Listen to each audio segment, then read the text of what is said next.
Welcome back into Live Now from Fox as we turn our attention now to some more domestic headlines, bringing it out to this live image that we have at the Empire State Building over in New York City.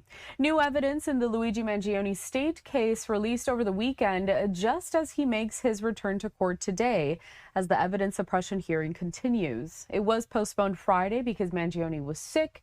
Good Day's Haley Fixler is outside of the courthouse with the latest. Haley, I know that there is a lot going on, so much interest in this case. So what more can you tell us?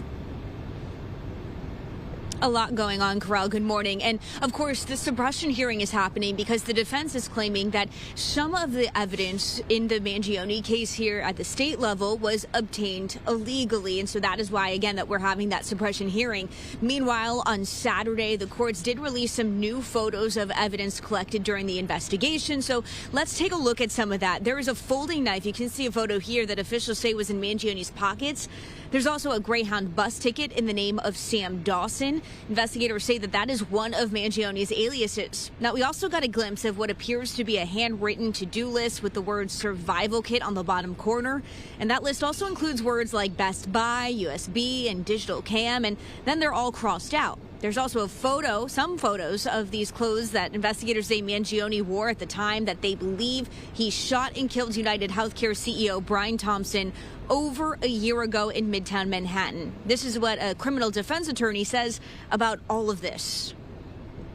Does this mean that this was his equipment used to make a killing? It doesn't seem like it, but perhaps there's a theory that the prosecution isn't sharing yet, which is likely, of why it's important. He was masked and he disappeared. It took a few days to find him.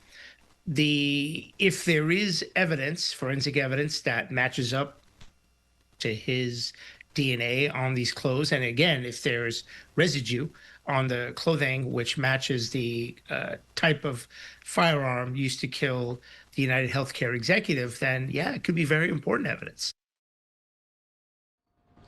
So today, the defense is going to continue to argue their point that some pieces of evidence initially obtained after Mangione's arrest was done so unlawfully. They say that law enforcement officers did not have a warrant when they searched his backpack, so they believe that evidence should not be used in trial. Now, in that backpack, investigators found a 3D printed gun and a notebook that they say show he had motive and plans to carry out this assassination.